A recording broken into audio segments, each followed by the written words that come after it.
ہم کہیں بات دلیلوں سے بھی ترد ہوتی ہے، ان کے ہونٹوں کی خاموشی بھی سند ہوتی ہے۔ آج پاکستان اس فیصلہ کن مرحلے کے دہانے پر ہے کہ جب پورے کے پورے سسٹم کو گرینڈ اپ ڈیٹ کی ضرورت ہے۔ یہ تبدیلی تاریخی ثابت ہوگی اور انشاءاللہ اس مشکل وقت، خواہ وہ کتنی ہی لمبی مدت کا کیوں نہ ہو، کے بعد اللہ عز و جل آسانیاں فرمائیں گے، مگر اس بات کے لیے دوبارہ یک زبان ہو کر لفظ مسلمان کی تعریف کو مزید مصمم اور مؤثر بنانا ایک ناگزیر امر ہے۔ جیسا کہ آج سے چند دہائیوں قبل بھی اسی قوم کے غیرت مند سپوتوں نے اس دور کی مناسبت سے ایک بہترین قدم اٹھاتے ہوئے لفظ مسلمان کی تعریف کی، جو مسلمانان پاکستان کو اپنی جمعیت میں مسلسل پھوٹ سے بچاؤ اور مرزیوں کو مسلمانیت کے دائرے سے نکال باہر پھینکنے کے لیے نہایت ضروری امر تھا۔ آج بھی قائد ملت کے بیان کردہ نظریہ برائے مثالی قوم کی تشکیل کی تینوں کنجیوں یعنی ایمان، اتحاد اور تنظیم میں سے پہلی اور انتہائی حساس کنجی یعنی ایمان کی اثر نو تعریف لازمی و ملزوم ہے۔ آج قریباً پچھلے 6 ماہ سے مسلسل ابھرتے ہوئے سوالات مجھے چیخ چیخ کر وعدہ معاف گواہ بننے پر مجبور کر رہے ہیں، اور آج کی اس گفتگو کی بدولت آپ سب ناظرین بلکہ دنیا بھر کے مسلمانان، خصوصاً جو مسلمان کہلوانا پسند کرتے ہیں، مجھے آپ ایک پاکستان میں قیام پذیر مسلمان طالب علم کی حیثیت سے سنیں اور دیکھیں گے، جس کی قوت گویائی کو آپ بے بسی، درد، رنج و الم اور ظلم کے سمندر میں پگھلتا پائیں گے۔ کسی بھی کام کو شروع کرنے سے پہلے اس بات کا علم نہایت ضروری ہوتا ہے کہ آغاز گفتگو اس نقطہ سے کیا جائے جو سب سے ضروری ہو۔ تو آج ہم گفتگو کا آغاز بے کے نقطے سے کرتے ہیں۔ بسم اللہ الرحمن الرحیم۔ ناقدین سمجھیں گے کہ یہ کیا بات ہوئی، جبکہ یہی تو بات ہے کہ جس کی ضرورت نہ صرف پاکستانی مسلمان بلکہ دنیا کے طول و عرض میں بسنے والی تمام مسلم اقوام کو ہے۔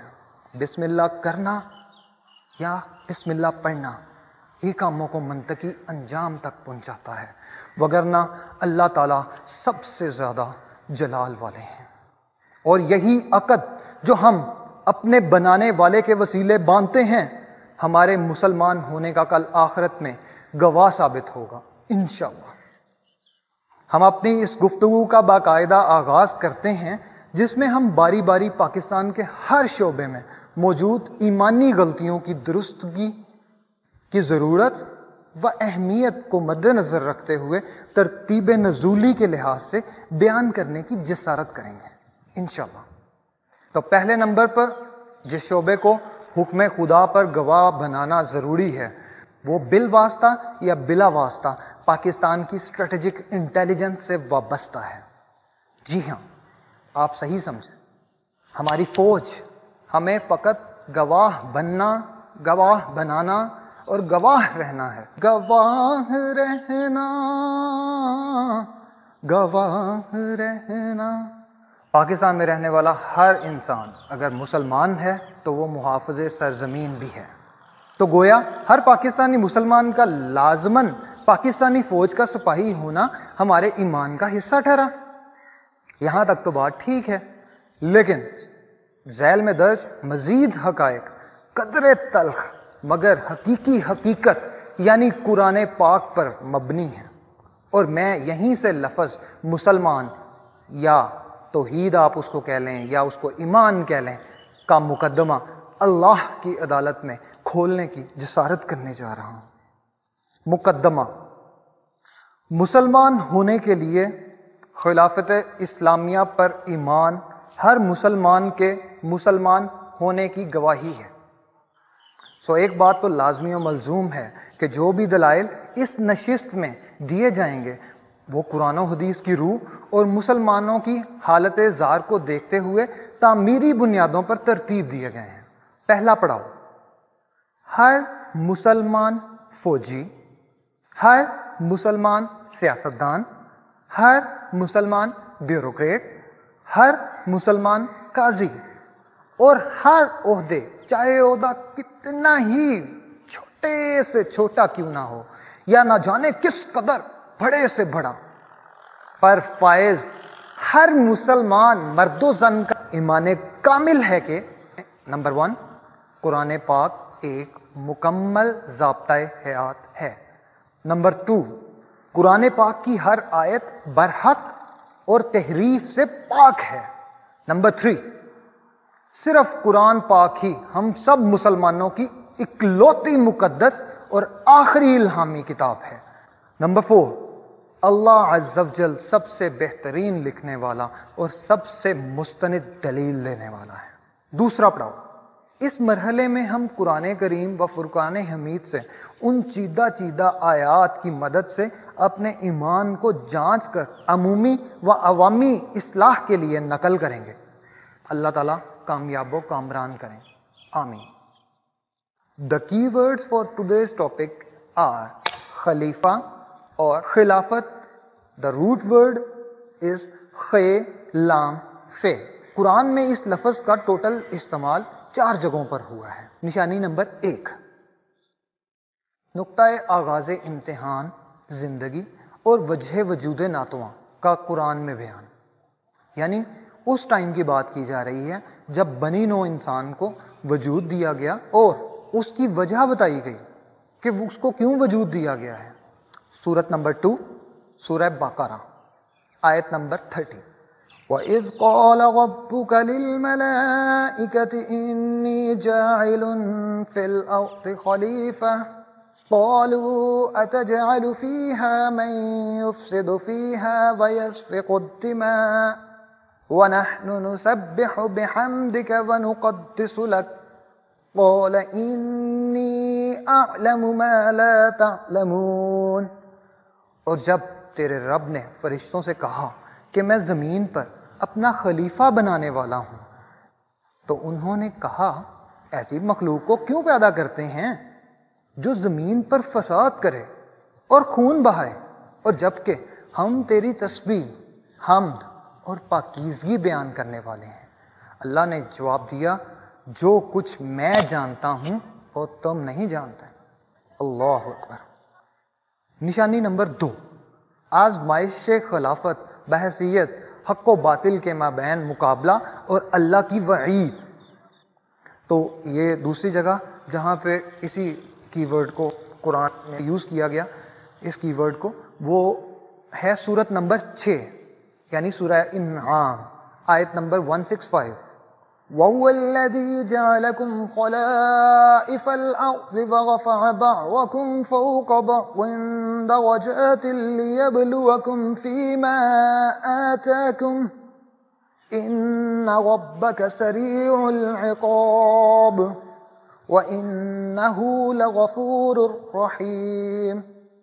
ترجمہ، وہی تو ہے جس نے تمہیں زمین میں خلیفہ بنایا اور ایک دوسرے پر درجے بلند کیے تاکہ وہ تمہیں آزمائے اس میں جو اس نے تمہیں دیا ہے۔ بلا شبہ آپ کا رب سزا دینے میں دیر نہیں لگاتا اور وہ یقیناً بخشنے والا مہربان ہے۔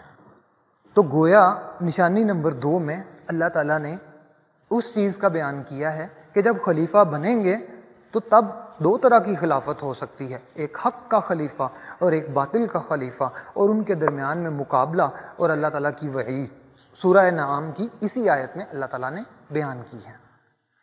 تیسری جگہ جہاں ہم سیم کی ورڈ کو قرآن میں پاتے ہیں وہ ہے سورت نمبر 7 یعنی سورت الاعراف آیت نمبر 1-9۔ قالوا أوذينا من قبل أن تأتينا ومن بعد ما جئتنا قال عسى ربكم أن يهلك عدوكم ويستخلفكم في الأرض فينظر كيف تعملون۔ اب اس آیت کے اندر بیسیکلی اللہ تعالیٰ ہم سے پچھلی امت مسلمہ یعنی یہودیوں کو خلافت کی نوید سنا رہے ہیں کہ ان کو خلافت کس طرح دی گئی۔ تو ترجمہ سن لیں، ترجمہ پیش خدمت ہے۔ بنی اسرائیل موسیٰ سے کہنے لگے تمہارے آنے سے پہلے بھی ہمیں دکھ دیا جاتا تھا اور تمہارے آنے کے بعد بھی دیا جا رہا ہے۔ موسیٰ نے جواب دیا، ان قریب تمہارا رب تمہارے دشمن کو ہلاک کر دے گا اور اس زمین میں تمہیں خلیفہ بنا دے گا، پھر دیکھے گا کہ تم کیسے عمل کرتے ہو۔ تو یعنی یہاں پہ بھی آزمائش برابر ہے۔ وہ جگہ جہاں لاسٹ ٹائم سیم کی ورڈ کو قرآن پاک میں سرچ کیا گیا، دیٹ از سورت نمبر 7، سورت الاعراف، آیت نمبر 142، چوتھی جگہ۔ آزمائش کس طرز کی ہوگی؟ خلافت کے بعد، یعنی خلافت کے بعد آزمائش کس طرز کی ہوگی؟ اللہ تعالیٰ نے ہمارے سامنے ایک مثال کے طور پر وہ پچھلی امت کے لحاظ سے بیان کر دی ہے۔ پیش خدمت ہے، وَوَاعَدْنَا مُوسَىٰ 30 لَيْلَةً وَأَتْمَمْنَاهَا بِعَشْرٍ فَتَمَّ مِيقَاتُ رَبِّهِ 40 لَيْلَةً وَقَالَ مُوسَىٰ لِأَخِيهِ هَارُونَ اخْلُفْنِي فِي قَوْمِي وَأَصْلِحْ وَلَا تَتَّبِعْ سَبِيلَ الْمُفْسِدِينَ۔ ترجمہ، اور ہم نے موسیٰ سے 30 راتوں کا وعدہ کیا، پھر اسے مزید 10 راتوں سے پورا کیا، تو اس کے رب کی مقرر مدت 40 راتیں پوری ہو گئیں، اور جاتے وقت حضرت موسیٰ علیہ السلام نے اپنے بھائی ہارون علیہ السلام سے کہا، تم میری قوم میں میرے خلیفہ ہو، اصلاح کرتے رہنا اور فساد کرنے والوں کی راہ پر نہ چلنا۔ نقطہ انتہائے امتحان زندگی اور احسنی تقویم ہونے کی نسبت سے مسلمانوں کے ذمہ حقیقی فریضے کا قرآن میں بیان۔ شرط نمبر 5، اس بات پر تو حلفاً سر تسلیم ہم کریں کہ اللہ کی گواہی کا گواہ بننا ہمارے مسلمان ہونے کے لیے لازم ہے۔ پچھلی 4 آیات میں ہم نے یہ دیکھا کہ اللہ تعالیٰ نے خے لام فے اس کی روح سے کون سے الفاظ کو اپنے قرآن پاک میں کتنی جگہ پہ بیان کیا ہے، تو وہ ٹوٹل جگہیں تھیں 4۔ اب چلتے ہیں، اور وہ آغاز تھا، وہ آغاز زندگی تھا، وہ آغاز بنی نو آدم تھا، اور وجہ بنی نو آدم تھی، وہیں سے شروع ہوا۔ اب ہم چلتے ہیں نقطہ انتہائے امتحان، یعنی یہ جو ایک امتحان ہے، یہ جو زندگی ہے، اس کی انتہا کس جگہ پر بینگ اے مسلم میرے لیے ہونی ہے، اور احسنی تقویم ہونے کی نسبت سے مسلمانوں کے ذمہ حقیقی فریضے کا قرآن میں بیان۔ ابھی ہم ڈسکس کریں گے۔ اس ساری بات سے پہلے ہم ایک اور چیز پر آپ کو گواہ بنانا ضروری سمجھتے ہیں، تو وہ ہے شرط نمبر 5۔ اس بات پر تو حلفاً سر تسلیم خم کریں کہ اللہ کی گواہی کا گواہ بننا ہمارے مسلمان ہونے کے لیے لازم ہے۔ اور اب ہم چلتے ہیں اس نقطے کی جانب کہ جس کے لیے یہ ساری خلقت تشکیل دی گئی، یعنی نقطہ انتہائے امتحان۔ امتحان میں یہاں پہ زندگی کو کنسیڈر کر رہا ہوں، اور احسنی تقویم ہونے کی نسبت سے مسلمانوں کے ذمہ حقیقی فریضے کا قرآن میں بیان۔ پہلا مقام جہاں اللہ تعالیٰ نے کھل کر اس تخلیق، اس ساری تخلیق کا مقصد بیان کیا ہے، وہ ہے سورت نمبر 9، سورت التوبہ، آیت نمبر 33۔ والذی ارسل رسولہ بالہدی ودین الحق لیظہرہ علی الدین کلہ ولو کرہ المشرکون۔ ترجمہ، وہی تو ذات گرامی اللہ رب العزت ہیں جنہوں نے اپنے رسول صلی اللہ علیہ وآلہ وسلم کو ہدایت یعنی قرآن مجید اور دین حق، یا میں اس کو کہتا ہوں دین خلافت دے کر بھیجا، تاکہ تمام ادیان باطلہ پر غالب کر دیں، خواہ یہ بات کافروں کو کتنی ہی ناگوار کیوں نہ ہو۔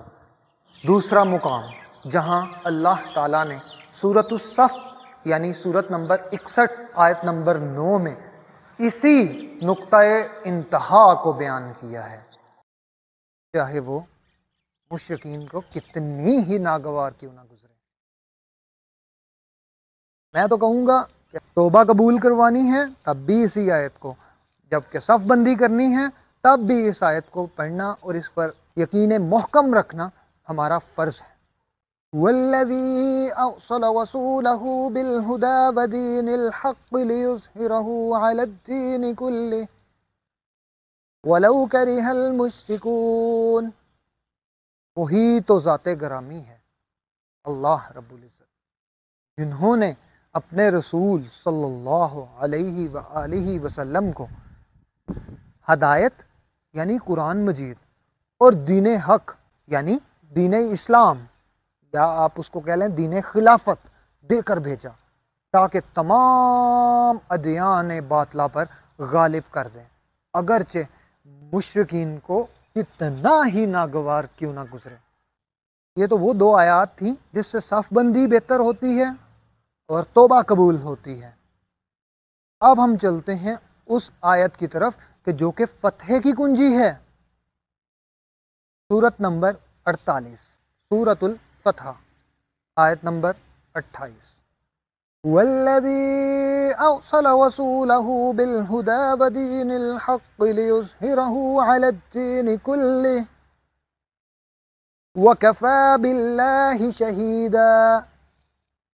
وہی تو ذات گرامی ہے اللہ رب العزت، جنہوں نے اپنے رسول صلی اللہ علیہ وآلہ وسلم کو ہدایت یعنی قرآن مجید اور دین حق یعنی دین اسلام، یا آپ اس کو کہہ لیں دین خلافت دے کر بھیجا، تاکہ تمام ادیان باطلہ پر غالب کر دیں، اور کافی ہے اللہ گواہ بننے والا۔ یہ وہ آیت ہے کہ جس پر نقطۂ انتہائے امتحان پر اللہ کی گواہی پر ہر مسلمان مرد و زن کا گواہی دینا مقصود ہے، اور کافی ہے اللہ گواہ بننے والا۔ تو اب اس آیت کے ضمن میں ہر مسلمان مرد و عورت پر یہ لازمی فرض ہے کہ وہ اللہ کی گواہی پر گواہی دے، وہ چاہے پھر ہماری اسٹریٹجک انٹیلیجنس سے وابستہ ہو یا وہ ہماری ایجوکیشنل انٹیلیجنس سے وابستہ۔ تمہیں صرف گواہ بننا ہے، فتح اللہ نے کرنا ہے، فرشتے نصرت کو اتریں گے، مگر تمہیں ایک قدم تو چلنا ہے۔ آخری بات، ہمیں تقسیمی بنیادوں پر تقسیم کیا جاتا ہے، ہم تقسیم ہوتے ہیں، ہمیں تقسیم ہونا بھی چاہیے، لیکن ہمیں ضربی بنیادوں پر ضرب کیوں نہیں کیا جاتا؟ منفی بنیادوں پر ہماری نفی کیوں نہیں کی جاتی؟ مثبت بنیادوں پر ہمارے ثبوت کیوں نہیں دیے جاتے؟